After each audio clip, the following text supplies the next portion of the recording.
kulan wanaagsan saaxiibayaal lamaantiin meel walba aad joogtaan halkan waa kalsama TV waxaan idinku soo gudbinaa wararkii dhacdooyinka ugu dambeeyay caalamka qodobada xilligan hadduu guula saamaxo tabinteena aad ku daawan doontaanna waxaa ka mid a qodobadii ka soo baxay shir-sanadeedka NATO ee ka qabsoomay caasimada dalka Spain ee Madrid si gaar ah Ukraine ayaa taageero loogu muujiyay dalka Kenya waxaa si xawli ah uga soconaya ololaha doorashada xilli ku-xigeenka musharaxa madaxweyne Raila Amolo Odinga Madakarwa maanta iyadoo dibadbax laga sameeyay xilli ololaheeda ay ka waday county ka mid ah kuwa Kenya 5 qof ayaa lagu dilay dalka Suudaan xilli ay ka soo horjeedeen xukunka military iyadoona magaalooyin waaweyn la sheegay in si gaar ah loo ilaalinayo maadaama Suudaan ay ku soo badanayaan rabshadaha baarlamaanka Israa'iilna maanta Khamiisa waxa uu codeeyay in iskiisa loo kala diri karo baarlamaanka maadaama muddaxileedka dawladda haatan jirta wax ka yar sanad uu kaga harsan yahay in doorashada ay qabato qodobada kale ee ku jiri doona tabinteena waxaa ka mid ah kulanka labada madaxweyne ee Ruushka iyo waliba kan kale Indonesia waxay ka wada hadleen fariin dhambala oo kaga siday madaxweynaha dalka Ukraine ee Zelensky iyadoona si gaar ah loogu xasuusto madaxweynaha dalka Indonesia Joko Widodo inuu yahay mid markaasi nabadda ka taliya qodobadaas ayaad ku daawan doontaan hadduu guul la saamaxo saaxiibayaal ee soo dhawaada haddii ay tahay markii kugu horeysay oo aad halkan soo gaadho waxaan kaa codsanaynaa inaad ka mid noqoto saaxiibada ku xiran channelkeena Kalsama TV oo aad hesho wararkii dhacdooyinka ugu dambeeyay caalamka oo aad kaga bogan doonto hadduu guul la saamaxo si maalinle ah fadlan subscribe noo saar channelka muuqaalka saaxiibada la wadaag adigoo like gareynaya bal markan aan ku bilaabo qodobka ugu horeeya shir-sanadeedka madaxda NATO ayaa waxa ay sanadkan ku qabsadeen kulankooda sanadlaha dalka Spain gaar ahaan caasimadda Madrid iyadoona kulankan uu soconayay 3 cisho ee ugu dambeysay maanta ayaana la soo gabagabeeyay muhiimadda ugu weyn ee shirka NATO-na waxa uu ahaa dhamaystirka arrimo muhiim u ah si loo gaaro guulo waaweyn iyo damaanad qaadka NATO oo ah inay markaasi isku xirto awoodaha military ee wadamada iyagu qayb ka si markaasi gobolka iyo caalamka nabad loogu soo dabaalo sanadeedkan ayaa sanadkan waxa uu ahaa mid markaasi NATO ay saaxiibo cusub ka heshay iyadoona horay u diidanaa Turkiga ka mid noqoshada laba dawladood oo markaasi Scandinavian-ka waa markaasi Finland iyo waliba Sweden laakiin ugu dambeyn Erdogan uu isagu aqbalay in ay ka mid noqdaan istaraatiijiyadda ama qorshe sanadeedka ee NATO ayaa markaasi lagu soo bandhigay 3 cisho ugu dambeysay inta uu soconayay si gaarana waxa markaasi loo eegayay heshiiskii ugu dambeeyay ee NATO iyagu ay ku saxiixdeen qaabka ay u shaqeynayso sanadkii 2010 taa oo ka dhigan in sanadkan 2022 oo 12 sano kadib in markaasi isbedel lagu sameeyo xeerarka NATO dhinaca kale waxaa looga hadlayay xaaladda iyo sida laga yeeli lahaa dagaalka uu Ruushka ku qaaday gudaha dalka Ukraine oo markaasi sii soconaya bishii 5aad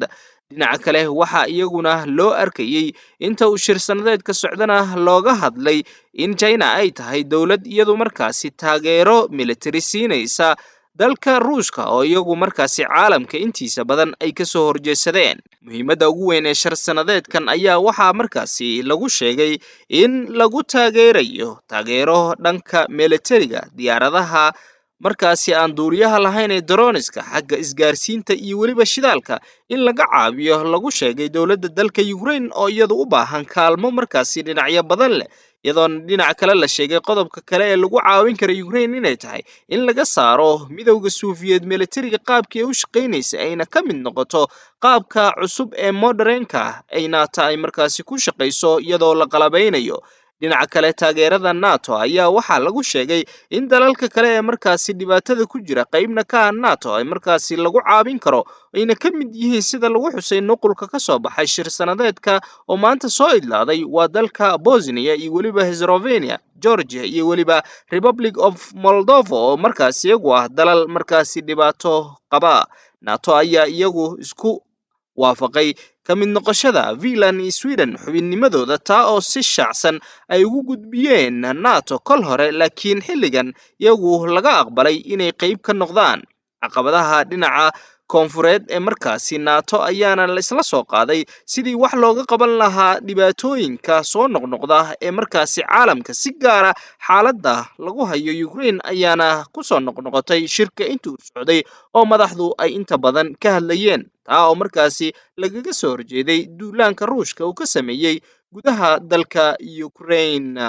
weli waxaad daawanaysaan tabinteena tooska ee wararka caalamka Kalsama TV ayaad inagala socotaan. bal markan Suudaan 5 qof oo mudaharaadaya ayaa lagu toogtay gudaha dalkaasi maanta oo Khamiis sida ay sheegeen dhaqaatiirta dalkaasi oo la geeyay goobaha caafimaadka dadkan dhintay, iyadoona dadweyne aad u tiro badan ay isugu soo baxeen wadooyinka inkastoo ay aad u adag tahay ammaankii weliba isgaarsiinta oo hawada laga saaray. isu soo baxayaasha looga soo horjeedo hoggaanka military ee xukunka la wareegay 8 bilood ka hor dalka Suudaan ayaana sababtay dibadbaxan ay ku dhinteen 5 qof.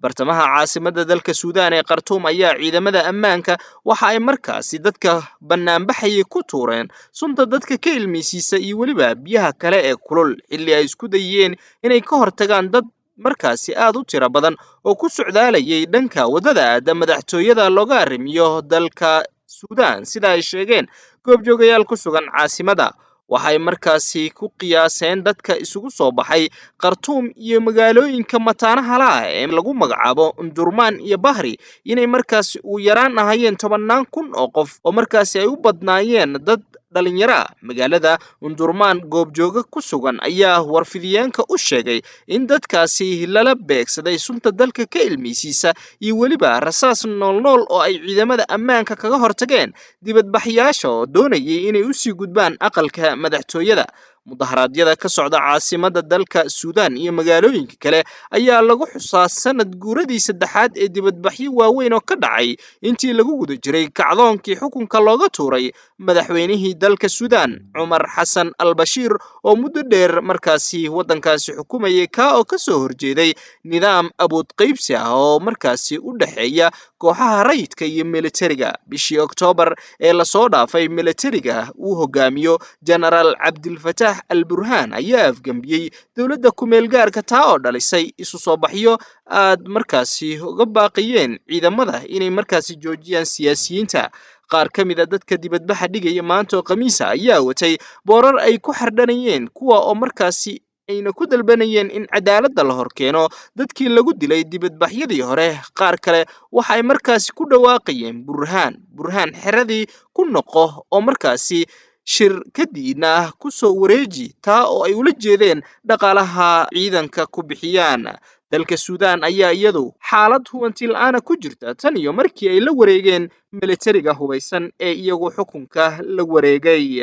qaybihii dhexe ee wararkeena ayaad ku guda jirtaan, bal markana dhanka iyo Kenya wararka aan ka helayno xilli si xawli ah ku socdo ololaha doorashada oo laga dareemayo caasimadda iyo weliba deegaanada waaweyn ee iyagu leh codadka ugu badan ee markaasi doorashada shacbiyadda dalka Kenya ayaa waxaa maanta deegaan ka tirsan kuwa countiyada dalka Kenya oo ay markaasi ka sameynaysay ololaheeda doorashada si ay kaga gado shacabka. madaxweyne ku-xigeenka musharaxa madaxweyne ee Raila Amolo Odinga Wamada Karwa ayaa iyadu waxa ay markaasi bilowday inay booqato taageerayaal aad u tiro badan oo ku sugnaa ismaamulka Kisii intii ay saarneed podiumka ama halka laga qudbeeyo ayaa waxa markaasi dhacday in qalalaase uu sameeyo qof aan la garanayn taa oo ka dhigan in uu ku tuuray sunta dadka ka ilmeysiisa in garoonka Kushii Stadium ismaamulka Kisii ee markaasi ku booqanaysay xisbigeeda Azimio la Umoja lagu magacaabo ay ka gadaysay taa oo ka dhigtay in goobtii ay ka dhacdo fawdo taa oo ka dhigan